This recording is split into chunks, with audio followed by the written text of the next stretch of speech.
tenemos dos invitados. Tenemos a Víctor Carricarte, que él es secretario general del Sindicato de Asociación de Empleados de Farmacia, una organización mítica, de la cual dedicaremos algunos minutos para hablar. Y está Mónica Sladogna, ¿lo pronuncié bien? Muy bien. Que es directora del proyecto de la Fundación Friedrich Ebert. Y la idea, como decíamos al inicio, es una vez por mes tratamos de generar algún debate acá en el piso que nos da más tiempo para la reflexión, para profundizar en algunos debates que creemos caprichosamente, Silvano y yo, son importantes darlos en tiempos en donde pareciera estar todo muy poco claro, y en esta ocasión la relación entre la tecnología, su influencia en estos tiempos, en la sociedad, en los vínculos, en el trabajo. Así que gracias por venir, ojalá se sientan cómodos y sobre todas las cosas haya discusión enardecida que produzca visualizaciones en las redes sociales, ¿no? Porque todo es para las redes sociales. Así que, ¿cómo están? Buen lunes para ustedes, gracias por venir a los dos. Gracias por la invitación. Gracias a ustedes. Silvano, ¿querés que arranquemos y después ya en la segunda hora hablaremos un poco más de las pertenencias políticas? Y a mí me interesaba hablar también del sindicato, pero nos metemos ya en tema, ¿qué te parece? Dale. Bueno, yo que he sido el que los he escuchado más, para los oyentes voy a hacer una pequeña introducción. Víctor en CGT y en un montón de lugares viene hablando de la importancia de que las organizaciones sindicales se adapten a los cambios que están ocurriendo en el mundo en materia tecnológica, en materia comunicacional y en materia organizativa, y viene planteando también con fuerza la importancia de que las organizaciones sindicales se hagan cargo de la organización de los trabajadores informales, ¿no? Y de los trabajadores de plataforma y de los trabajadores de servicios vinculados a las nuevas tecnologías. Es un tema que Víctor hace bastante tiempo que viene tratando de instalar dentro del movimiento obrero y dentro del conjunto del mundo laboral argentino. Y a Mónica le decía recién fuera del aire que la he escuchado en un par de oportunidades reflexionar sobre estos temas, sobre el impacto de la tecnología en la vida cotidiana de las personas, en el mundo laboral, en la manera en que las personas se conciben dentro de la sociedad en sus vínculos con la tecnología. Y entonces lo que me gustaría es que ellos mismos se encarguen de hacer una introducción sobre sus puntos de vista, de un poco general e informativo sobre esta cuestión, para después ir profundizando la conversación. ¿Quién quiere empezar? ¿Cualquiera de los dos? Bueno, querían amor-odio. Yo cada vez estoy pensando más en el tango Los Mareados, en esta frase de hoy vas a entrar en mi pasado, ¿no? Me parece que una característica que tiene estos procesos de innovación tecnológica actual es su dinámica acelerada. Y está muy vinculado quizás a una transformación del capitalismo, que es el capitalismo financiero, obviamente. Y ahí mi reflexión es, bueno, tenemos instituciones generadas en el marco del capitalismo industrial, en la idea de un estado de bienestar, el peronismo, digamos, en esta articulación virtuosa entre inclusión social, productividad, crecimiento económico, distribución del ingreso, que en este momento parece roto, ¿no? De alguna forma. Entonces, tengo la sensación, digo, y para provocar la discusión, me parece bueno compartir el panel así con Víctor, es que las instituciones laborales, en su conjunto, como toda institución, están hechos para un mundo más estable, ¿no? Con más seguridades, con más certezas del empleo, certezas de que me voy a jubilar y voy a tener una buena jubilación, que voy a tener estabilidad, que voy a hacer una carrera quizás en la empresa donde tengo suerte de incorporarme. Bueno, me parece que toda la discusión que hay hoy sobre el trabajo del futuro, el futuro del trabajo, nos lleva a un mundo de incertidumbres, ¿no? Y este mundo de incertidumbres creo que provoca una tendencia a aferrarnos al pasado, ¿no? Y ahí vuelvo para ser solamente provocadora, lo viejo no funciona en este contexto. O si funciona, la destrucción total, ¿no? Digo, el Eternauta es terrible en ese sentido. Entonces me parece que estos espacios de discusión, de intercambio de posiciones, que no tienen que ser todas similares, son absolutamente necesarias, porque el mundo está cambiando de una manera tan veloz. Y cuando digo el mundo no me refiero solamente a las empresas, al Estado, a los partidos políticos, obviamente, sino fundamentalmente, creo que hoy es nuestro punto de interés y de preocupación, esto que en Argentina decimos muy fuertemente, las subjetividades, ¿no? ¿Qué sentido tiene el trabajo en quienes trabajan? Cuando ya no hay esta diferencia taxativa entre el trabajador informal o la trabajadora informal y el trabajador con empleo, trabajadora con empleo registrado. A la baja salarial, el trabajadora con empleo registrado busca changas a través de aplicativos. Entonces, el mismo sujeto te está combinando, y este es un desafío muy grande para el sindicalismo. Ya no es solo alcanzar al sector informal, es que el sector informal está en la vida de los propios trabajadores y trabajadoras, ¿no? Digo, a modo de ejemplo, y termino, hay muchos delegados y delegadas que luego de su jornada laboral usan aplicativos como forma de trabajo, ¿no? Entonces, es una identidad de la clase trabajadora que es, me parece, muy distinta a la que nosotros pensamos tradicionalmente, ¿no?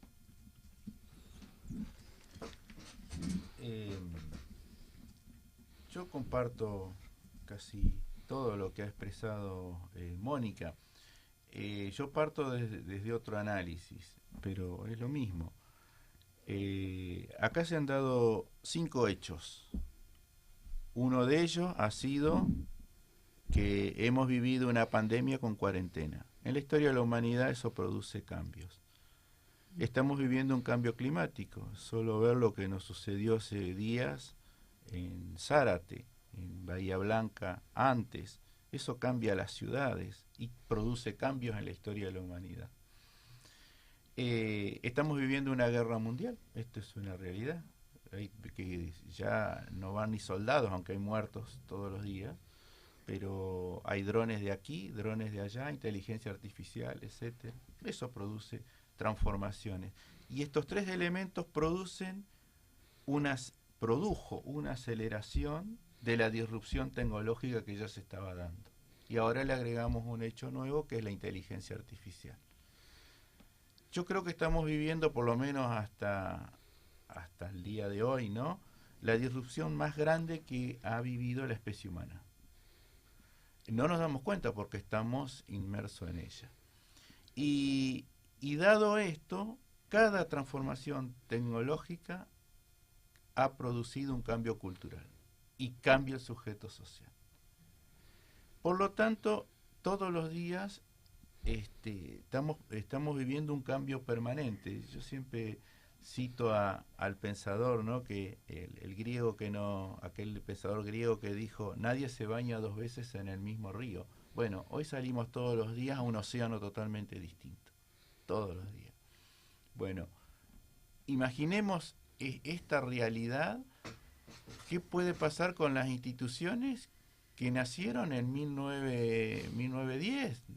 Nuestra organización nació en 1910, se terminó de reorganizar en 1948-49, profundizó su organización en los 80. O sea, estamos viviendo una transformación tan grande, y ahí comparto lo que decía Mónica. Ninguna sociedad vuelve para atrás. O sea, acá se producen transformaciones todos los días y no se vuelve para atrás. Ahí vuelvo a la máxima que se expresaba en la Revolución Francesa, ¿no? El viejo régimen ha muerto. Y el desafío primer punto, a veces me cuesta mucho compartir con compañeros y compañeras, entender de que cambió el sujeto social. Y nosotros pretendemos que entonces decimos, no, vamos a salir a concientizar, vamos a convencer a ese sujeto social a que vuelva a ser el que era hace 15 años atrás. Entonces, en ese sentido, yo tomo una frase de una amiga que estamos llorando todos los días por el Edén perdido. Todos los días queremos volver a lo que ya no va a volver a ser. Y sí, creo que nuestras organizaciones sindicales que nacieron, que somos los sobrevivientes de la revolución industrial, debemos adaptarla a este nuevo mundo. Y es un trabajo entre todos y todas. Ese por un lado. Lo otro, que yo divido directamente, o sea, trabajadores sin empleo y trabajadores con empleo. Trabajadores con empleo, sobre 30 millones en Argentina, 8 millones tenemos empleo. Los otros 22 millones son trabajadores y no tienen empleo. Y bueno, estos trabajadores nosotros debemos colaborar en la organización de ellos, pero las organizaciones que se den no van a ser ni iguales a la nuestra. Sí, nosotros podemos aportar una experiencia, pero serán ellos los que tienen que desarrollar sus propios líderes, sus propias formas organizativas, sus propios métodos de lucha y de organización. Y nosotros podremos colaborar, pero tampoco vamos a crear organizaciones similares a nosotros con trabajadores. Caso concreto, el trabajador de Uber, lo que vemos todos los días, ¿no? Bueno, se van a dar otro tipo de organización. Y sí, comparto, estamos mareados, o sea, porque hay una transformación tan grande y hay una conducta permanente de aferrarnos a lo que ya fue. ¿Creen ustedes que en términos de la subjetividad de los nuevos trabajadores, de las nuevas trabajadoras, la derecha supo interpretar mejor qué era lo que estaba sucediendo? Yo creo que sí. De distintas maneras, me parece. Supo interpretar la desilusión frente a las políticas que no alcanzaban, frente a quizás hasta la promesa democrática, ¿no? Esta idea de la inclusión social ascendente, de construir un futuro mejor que el de nuestros padres, ¿no? Hoy nuestros hijos pueden construir el futuro con nuestra ayuda, con suerte, y si no, están viviendo con nosotros. Me parece que hay una construcción del futuro. Creo que ese mismo tema va para el tema de la protección social. Bueno, el miércoles es el tema de la marcha de los jubilados. Y ahí también hay que empezar a discutir una serie de cosas. ¿Cómo hacemos esta protección social cuando parte de la población no aporta? Cuando hay bajos salarios, cuando hay describimientos sobre la idea de que me va a proteger en el momento de la jubilación. Claro. ¿No? Creo que ahí hay un, no sé si llamarlo quiebre, un movimiento hacia la derecha, digamos, de decir, bueno, el futuro jubilatorio no depende de la protección social, sino depende de mis capacidades de sobrevivir en este mundo y de darme cuenta que la jubilación me la van a cortar, que no me van a alcanzar, que no voy a tener para los medicamentos. Creo que se está armando una lógica de este tipo que tiene que ver con esta idea, bueno, si el Estado no me cubre, si la obra social, si el ANSES, si el PAMI, ¿no? Bueno, es una responsabilidad más individual.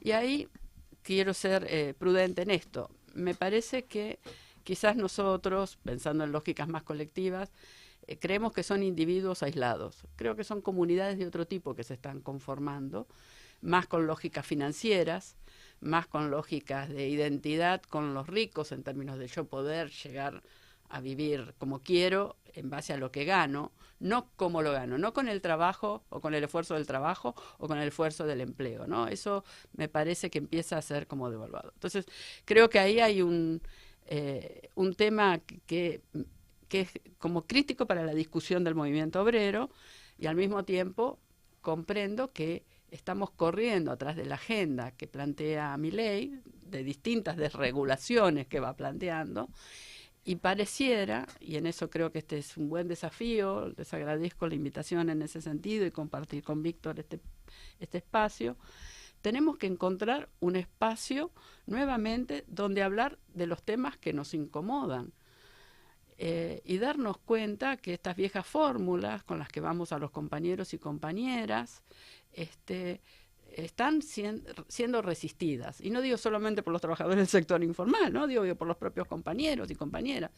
Entonces, si insistimos en viejas fórmulas, creo que lo que generamos son estos afectos negativos. Y con esto cierro, ¿no? El peronismo se caracterizó por la felicidad del pueblo, ¿no? Uno pensaba que es el peronismo un momento de felicidad del pueblo. Bueno, ahora el pueblo está enojado. No va a votar. No va a votar a la derecha, no va a votar al progresismo, al peronismo. Entonces, me parece que ahí hay una trampa. Creo que la derecha lo que tiene es una respuesta rápida. Rápidamente interpreta. Si se cumple o no, no sé. Lo que pasa, nosotros estamos como el lobo, ¿no? Se viene el lobo, se viene el lobo, se viene el lobo, y el lobo no viene, y nosotros quedamos, se viene el lobo. Ojalá pudiésemos decir, si viene el lobo, ¿qué haríamos nosotros distinto? ¿Qué voy a hacer yo? Mañana asumo el poder, ¿qué hacemos distinto? ¿No? Entonces me parece que ahí la derecha viene ganando casi por goleada, ¿no? Casi por goleada. Víctor. Sí, yo creo que la derecha interpretó este nuevo sujeto social. O sea, el gran cambio para mí es Internet, para simplificar, ¿no? Internet es la que produce el cambio a nivel global. Y la derecha esto lo interpretó. Y hasta los punteos de lo que fue proponiendo, que tampoco difiere de lo que sucede a diario. O sea, prendemos la televisión, vemos un canal cualquiera de noticias y son títulos. Entonces la derecha tomó títulos y los ha llevado adelante interpretando las necesidades que tenía la población en su conjunto, obviamente. Es más, hay ciudades, digo, por ejemplo, las campañas políticas, para ser más gráfico, hay ciudades donde no había un solo cartel de Milei y ganó Milei. Y resulta que los carteles eran de Massa y de Massa. Llegó un momento que eran de Massa solo, ¿no? Porque hasta sectores en ese lugar, sectores del radicalismo, habían no estaban militando por nadie, y de última hasta simpatizaban. Conozco casos concretos, pero ganó Milei. Entonces, entonces el primer punto, sí, claro, la derecha totalmente interpretó. Pero a mí me gusta ir a casos concretos, no sé, a ver, yo les digo algo muy simple. Hagamos un documento y entreguémoslo en la esquina. En general mis afiliados ven mal que yo entregue papel en la calle. Lo ven mal. O sea, ven mal que tire papel en la calle. Y porque están en contra de la tala de los árboles, porque hay toda una agenda en cuanto al cambio climático, en cuanto a la, ¿cómo que se dice? En cuanto a la naturaleza, etcétera. De hecho, en nuestra actividad casi ya estamos dejando de usar papel, o sea, la receta es electrónica. Y entonces uno a veces discute con compañeros, entonces estamos redactando un documento y lo mandamos a imprimir y lo mandamos a fotocopiar. Y no nos damos cuenta que hasta en lo más simple, nuestras conductas terminan siendo viejas. Y entonces después el común, o sea, el común de nuestros compañeros y compañeras, después se enoja y directamente no va a votar. Porque por algo, o sea, en Ciudad de Buenos Aires, la mitad no fue a votar. Entonces, claramente,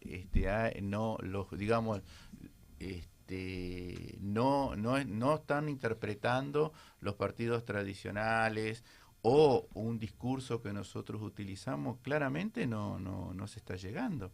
Y en otros casos hay rechazo. Digo, los paradigmas que hoy tienen los trabajadores informales son totalmente distintos a los que nosotros teníamos, no sé, voy a ir a los 80. Y dentro de ahí comparto también lo que decía Mónica, dentro de las propias actividades ha cambiado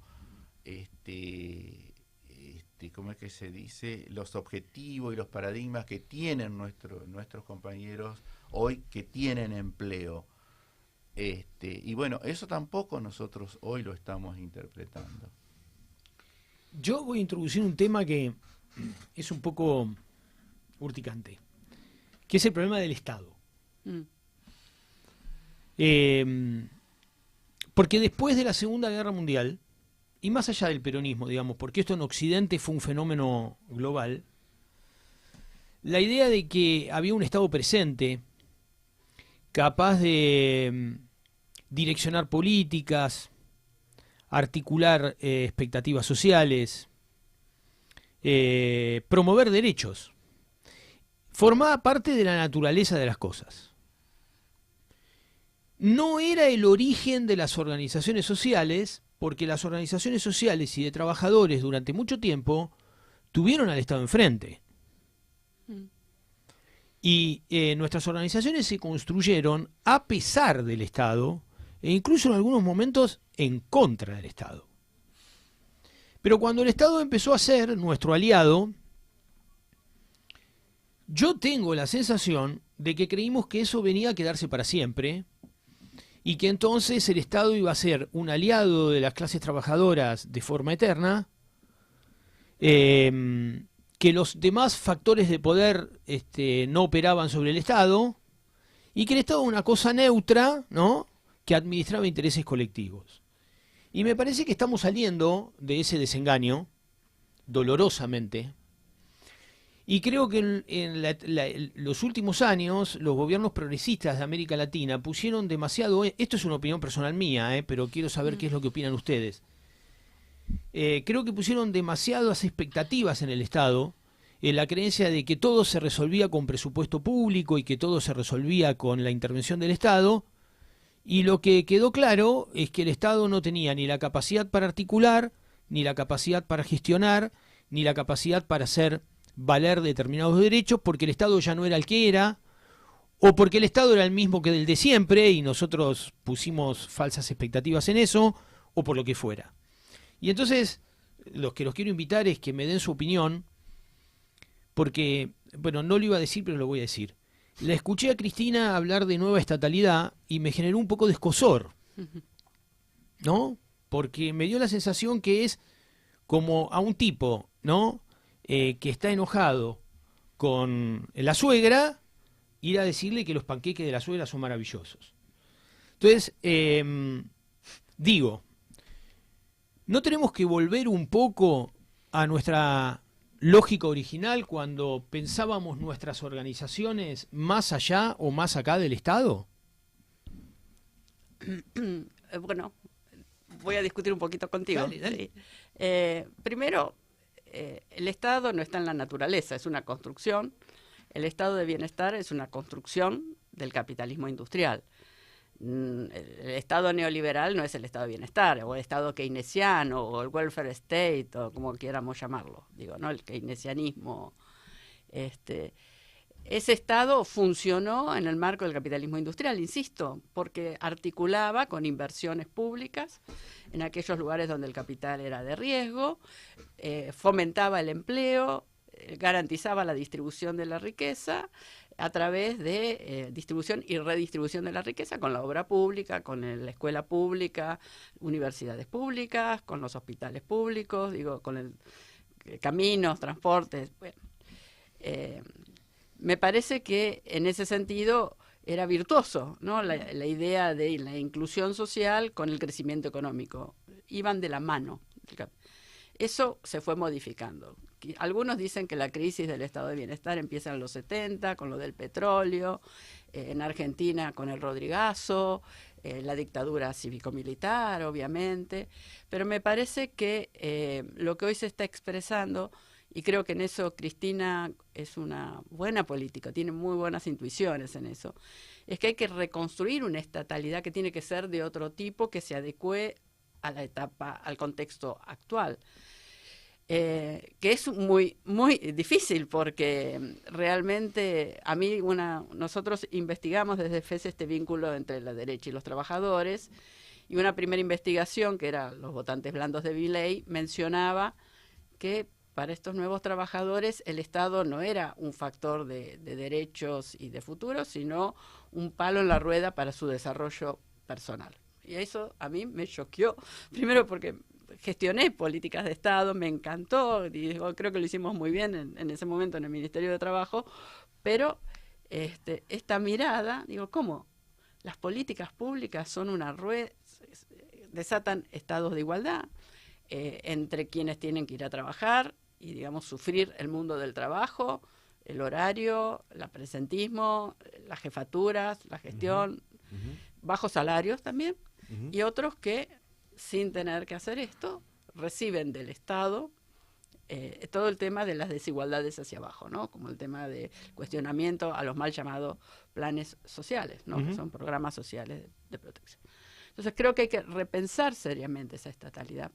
Me parece, yo no soy una intérprete, pero que hay que revisar los temas de gestión, qué decisiones vamos a tomar. Insisto, revisar la estatalidad para mí en este momento, es decir, muy bien, supongamos que el año que viene hay elecciones nacionales y ganamos las elecciones. En el primer año, ¿cuáles son con el contexto económico que vamos a tener, ¿no? De ajuste, no es que va a aparecer una fortuna de presupuesto nacional de golpe. ¿Cuáles van a ser las prioridades? Salud, vivienda, educación, de esto. ¿Tenemos la gente preparada para en un año hacer esto? Creo que pensar la nueva estatalidad es pensar prioridades, y en las prioridades hay que tomar decisiones. Y también saber que hay que dar muchas explicaciones de las decisiones que estamos tomando, ¿no? Creo que hay una demanda de transparencia que tiene que ver con las nuevas tecnologías, con el acceso a la información, un acceso personalizado a la información, una transparencia de ciertos cambios en las necesidades individuales que van mutando, y que yo creo que ahí sí la derecha se volvió, de vuelta para ser molesta, moderna, y nosotros nos volvimos conservadores. Y ahí esa batalla cultural la perdimos, en esos términos la perdimos. Creo que hay un tema con la inteligencia artificial, yo diría con la gestión de algoritmos. Por algo no es necesario ir al territorio, por algo el algoritmo está llegando al territorio, envía información, mantiene separadas las comunidades, la junta. Es una dinámica política muy distinta. Y para las políticas públicas, bueno, también permitiría una mejor definición de las necesidades. Digo, también creemos que el Estado central en Buenos Aires conoce las necesidades de Jujuy, de Tierra del Fuego, de Mendoza, de Córdoba, de Entre Ríos, Corrientes, Catamarca, San Luis, La Pampa. No, digo, me parece que hay otras lógicas, y esa estatalidad hay que pensarla con otra forma de profesionalización, con otra análisis de las demandas, ¿no? Y con otro vínculo con la gestión pública. Digo, creo que hay que pensar la gobernanza de esta nueva sociedad, ¿no? ¿Víctor? Sí, yo la verdad que, bueno, el primer punto es que claramente el Estado presente no llegó a todos, dejó muchas necesidades sin cubrir, eso es claro, y lo podemos, donde uno escarba un poquito, se da cuenta. No niego el esfuerzo enorme que se hizo en tal sentido, pero no se llegó. El segundo punto es que yo no creo en el estatismo, yo creo en la comunidad organizada. De hecho, grandes obras en Argentina, que yo digo, muchas de las calles y de los barrios del conurbano bonaerense se hicieron con las sociedades de fomento barriales. Bueno, el caso concreto, los sindicatos, las obras sociales sindicales, etcétera. Los clubes. Los clubes de fútbol, que es una maravilla, ¿no? Bueno, salió campeón Platense, un club de barrio. Muy contentos. Muy contentos. Y el otro Huracán, ¿no? Y el otro Huracán. Y el otro Huracán. O sea, Que no salió campeón, hay que decirlo, ¿no?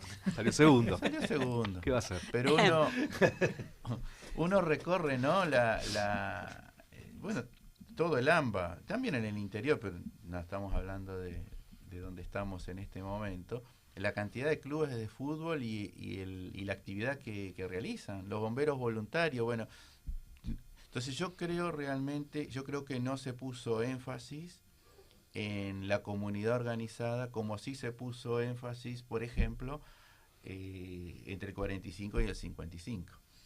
Entonces resulta que ahora nada, nos encontramos con este Estado que lo agarró un gobierno hostil al mismo y obviamente dejó sin derechos a la inmensa mayoría de los argentinos. Vuelvo a repetir, nosotros debemos pensar una alternativa al actual proyecto político, económico y social de Argentina, obviamente con una función del Estado, pero con una fuerte función de las organizaciones libres del pueblo, de la comunidad organizada. Estamos en el laboratorio, en un debate interesante. Vamos a ir a una canción, hacemos una pausa, reflexionamos y volvemos en 2 minutos. Bueno, seguimos acá en el laboratorio. Hoy es lunes en la ciudad y tenemos un gran debate. Recuerden, estamos en la 89.3 de la FM. Nos pueden dejar mensajes al 11 50 12 35 89. Seguimos junto con Mónica y Víctor, hablando un poco para seguir el hilo de lo que veníamos charlando, de qué significa una nueva estatalidad. Un debate que empieza a ser cada vez más grande, por lo menos una de las grandes dirigentes lo plantea bastante seguido, que es Cristina.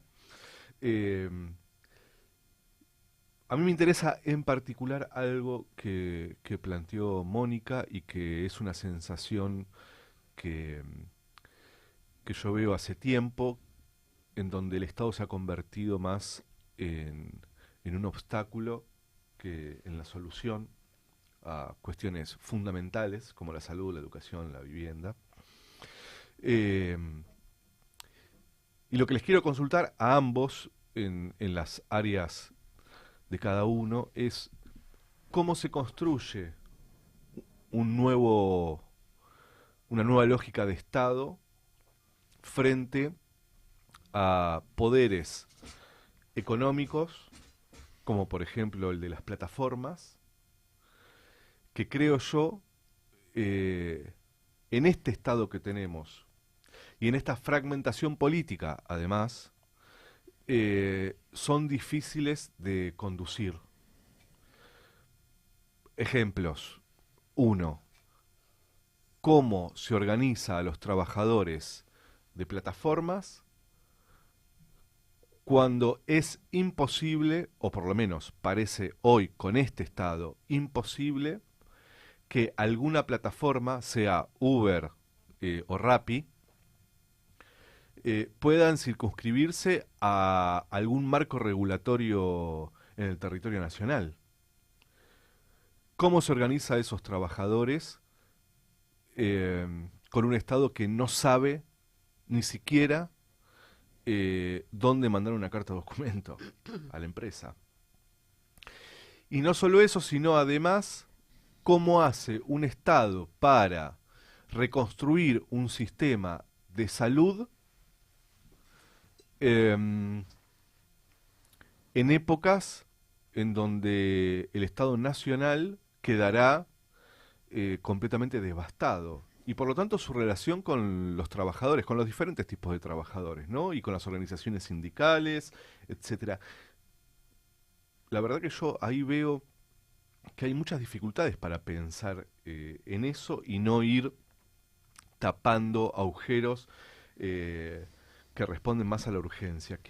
¿Cómo creen ustedes que se sale o que se reconstruye esa estatalidad? Bueno, sigo el orden nomás. Sí. Primero creo que tenemos que analizar que estamos viviendo fenómenos globales, ¿no? Insisto con esta idea del nuevo capitalismo. ¿Quiénes estaban al lado de Trump en su asunción? Exacto. No era la General Motors, la Ford, ¿no? Era Amazon, Google. era Facebook, era Google, era X.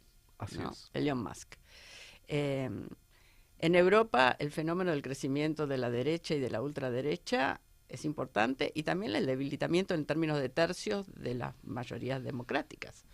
En Francia, Italia ya tiene su propia mayoría por la derecha, ¿no?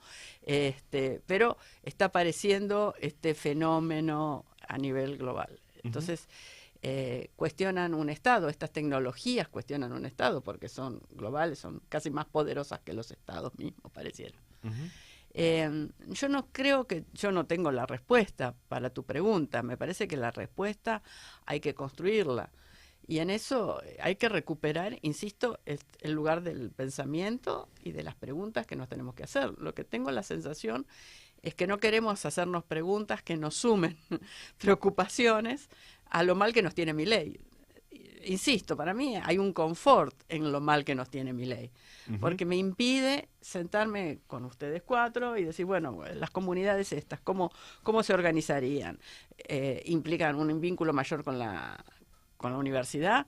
¿Qué tipo de universidad se vincularía con estas organizaciones? ¿Cómo es la transferencia tecnológica? ¿Cómo es el territorio de estas organizaciones, ¿no? Si están atravesadas por las tecnologías? En general, con el tema de los trabajadores de plataforma, a mí me preocuparon dos cuestiones. Primero, que habilitaron una sociedad donde todos evaluamos a todos. Yo no solo evalúo al trabajador que me trae la pizza o las empanadas, sino al médico que me atiende. Totalmente. A mí me evaluarán como docente, estrellitas, carita feliz, pero el aplicativo me evalúan como cliente, me perfilan como cliente. En eso me parece que hay un tema de la evaluación que no termina, ¿no? Que significa transparencia, pero también mi derecho como consumidora, que es un nuevo también rol, que se empodera a decir mi opinión sobre alguien que trabaja bien, que trabaja mal, un servicio que es bueno, que es malo. Creo que ahí hay temas para ver. Y el otro tema es estos nuevos trabajadores de plataforma. Yo tengo la sensación, digo, bueno, ustedes saben que muchos de ellos hacían propaganda política para Milei. Y cuando Provincia de Buenos Aires, el Ministerio de Trabajo de la provincia intentó armar un registro, fueron a protestar contra esa forma de registro, ¿no? Entonces son sujetas que están muy empoderados en términos de autonomía del tiempo.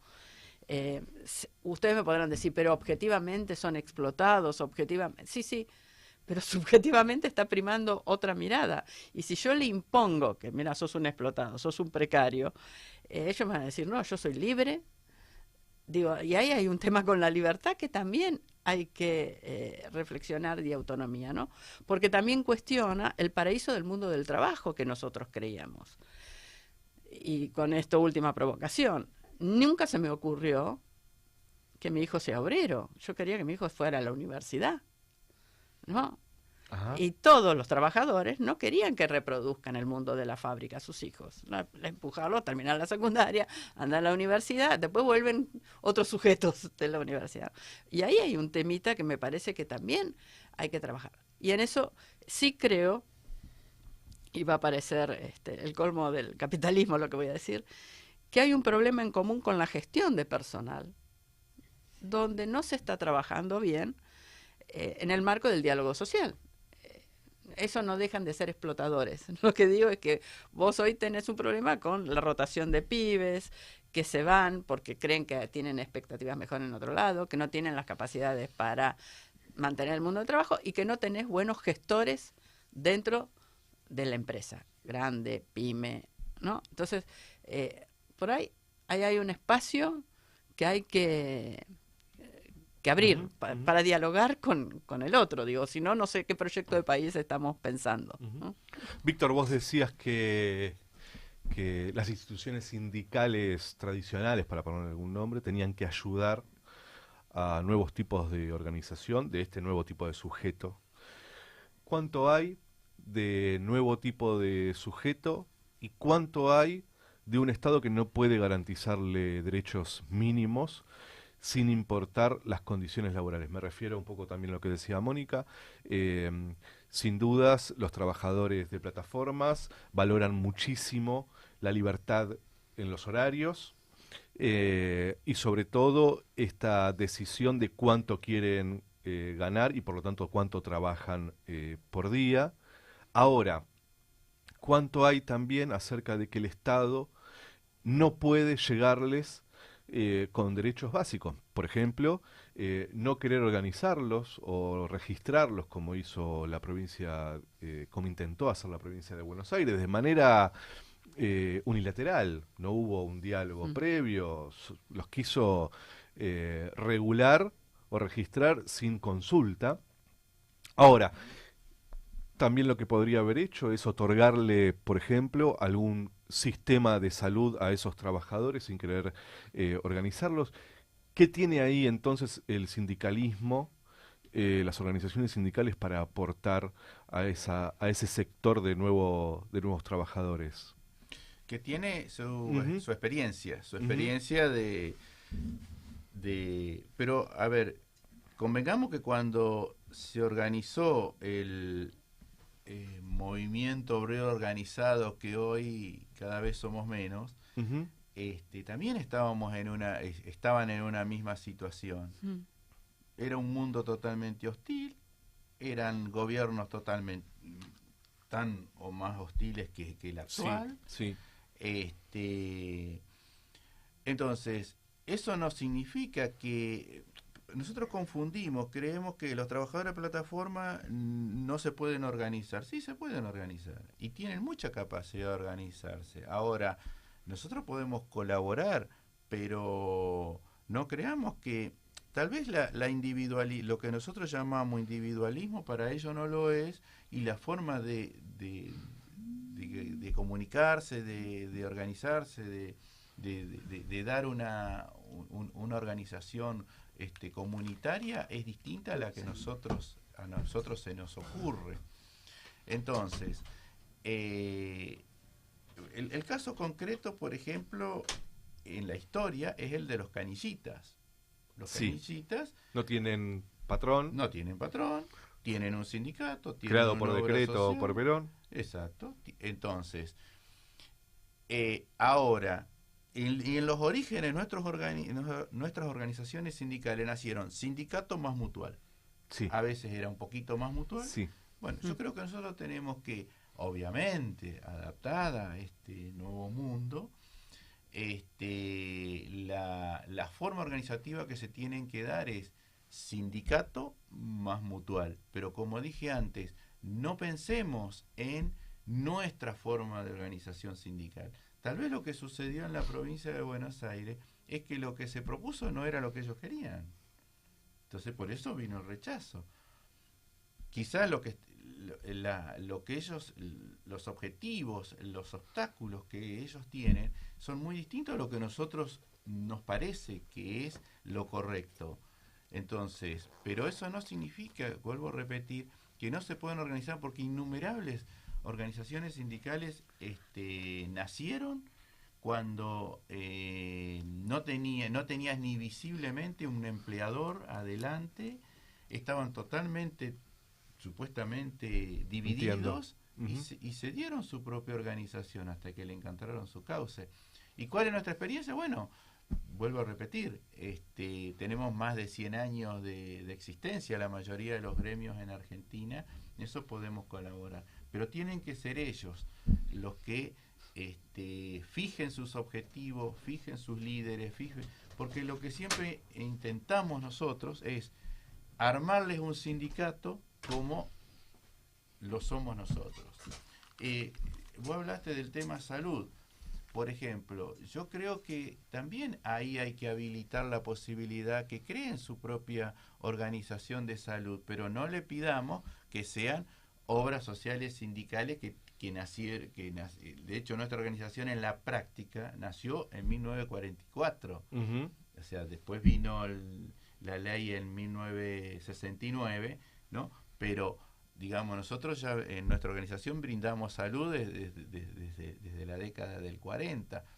Y cuando nosotros nacimos, como empezamos a dar servicios de salud, no dábamos todo un plan médico obligatorio en su totalidad. No, dábamos una asistencia médica, la atención primaria de la salud.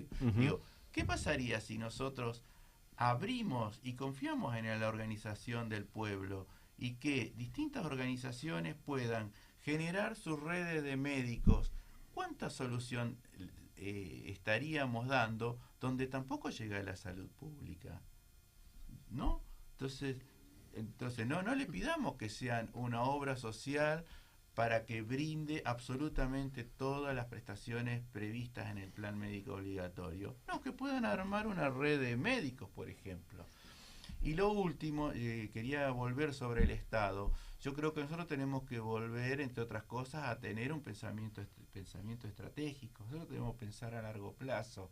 No podemos ser tacticistas. Nosotros hemos ido parche sobre parche sobre parche. Entonces digo, no sé, el tema jubilaciones. Bueno, se financia con el aporte de los trabajadores que tienen empleo. Si los que tenemos empleo somos 8 millones y hay 30 millones de trabajadores en Argentina. Bueno, tenemos que pensar digamos, una planificación a largo plazo, por ejemplo, en temas jubilaciones. Sí, yo en relación a esto que estaban diciendo, yo creo que nosotros tenemos que tomar nota de que estamos pasando por una etapa en donde las regulaciones estatales están siendo vistas como un obstáculo para el desarrollo individual y colectivo. Es decir, hay grupos crecientes en Argentina que creen que con menos normas y menos limitaciones podrían desarrollar sus iniciativas personales y o grupales de un modo mucho más dinámico y mucho más efectivo. Esa es la certeza que tiene una cantidad importante de gente, y gente que incluso durante muchos años votó al campo nacional y popular.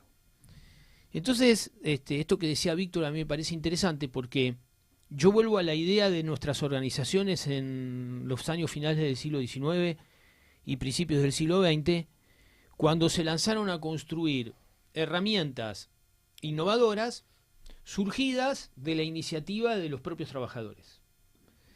Y esto también se aplica al campo de las empresas. Esto que se llama emprendedurismo, a mí me da la sensación de que no es más en el campo de las clases populares, es interpretado como mecanismos de subsistencia que les permiten o complementar ingresos o obtener ingresos de modos mucho más rápidos, mucho más flexibles, incluso mucho más interesantes para el manejo de su propia vida. Entonces, yo creo, estoy convencido que esto que decía Víctor recién, de que nuestras organizaciones tienen que pensar en mecanismos alternativos de organización, de producción. Incluso los sindicatos tienen que animarse a gestionar servicios y a producir bienes y servicios, porque también va a haber campos en donde el empresariado privado, digamos, no lo va a cubrir. Yo quería hacerles otra pregunta, porque más vinculada a la subjetividad del trabajador, ¿no? O sea, ¿qué pasa con el trabajador formal? ¿Cómo está viendo el trabajador formal hoy su situación? ¿Qué grado de conciencia tiene de la situación por la que estamos transitando y qué expectativas tiene ya no el trabajador informal, sino la minoría de trabajadores que todavía tiene, como dice Víctor, empleo? ¿Cómo lo ven ustedes eso? Mira, nosotros justo ahora estamos por lanzar una investigación que hicimos sobre estos nuevos trabajadores, los nuevísimos trabajadores, entrevistando trabajadores del sector informal, formal, público y privado. En general, me parece que lo que está apareciendo en el sector privado, fundamentalmente, es esta imagen. Imaginemos que no tenemos inflación. Imaginemos que las paritarias no se homologan. Imaginemos que las paritarias que no, aún las que se homologan, está por debajo de la expectativa de la inflación. Eso me hace pensar a mí que puede ser posible que yo piense que, bueno, que el salario es un piso, pero que depende de mí alcanzar Totalmente el dinero que me permita llegar a fin de mes. Uh-huh. Le voy a decir, yo soy como de la generación analógica, no digital, ¿no?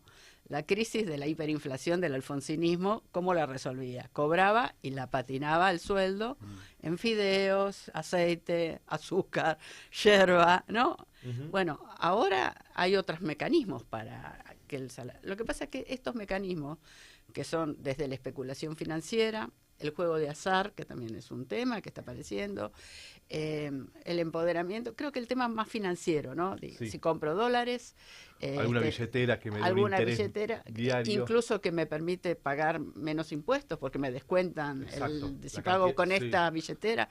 Entonces Sí. me estoy convirtiendo en un sujeto responsable de mi presente salarial y que veo con cierta ineficiencia a las organizaciones sindicales. Claro, Bueno, la sustitución, ¿no? De eso, de esa resolución de conflicto salarial. lógicas colectivas que no me resuelven el problema. Sí, me dan un piso, pero ya es mi piso, no es mi papá entró a trabajar en una empresa y se jubiló en esa empresa. Ujú. Su vida estaba en ese empleo. Ujú. Yo he rotado por otros trabajos, pero reconozco que mi vida es el trabajo, ¿no? Con objetivos, en distintos espacios he logrado Sí. compartir los objetivos. Pero me parece que aquí el objetivo es la ganancia en términos financieros, que me permita vivir la vida que quiero vivir sin trabajar quizás, Ujú. o por lo menos sin el modelo de la cultura del trabajo, de la sociedad del trabajo, de la sociedad asalariada, ¿no? Asalariada. Parece que ser asalariado no está tan bien visto ahora. Entonces, digo, con prudencia, no puedo hacer aseveraciones generales, pero me parece que son los puntos de discusión que hay que empezar a hablar con la gente. No a decirle, estás equivocado, Ujú. sino ver cuáles son las nuevas lógicas que se están armando, porque conciencia de clase, ¿desde qué perspectiva me estás diciendo? Desde la tuya, desde la de Carlos Marx, la de Juan Domingo Perón, que decía que hay una sola clase de hombres, Sí, que son los sí, que trabajan, las sí. mujeres no trabajábamos, pero bueno, en general estaban en el 45, ¿no? Digo, Ujú.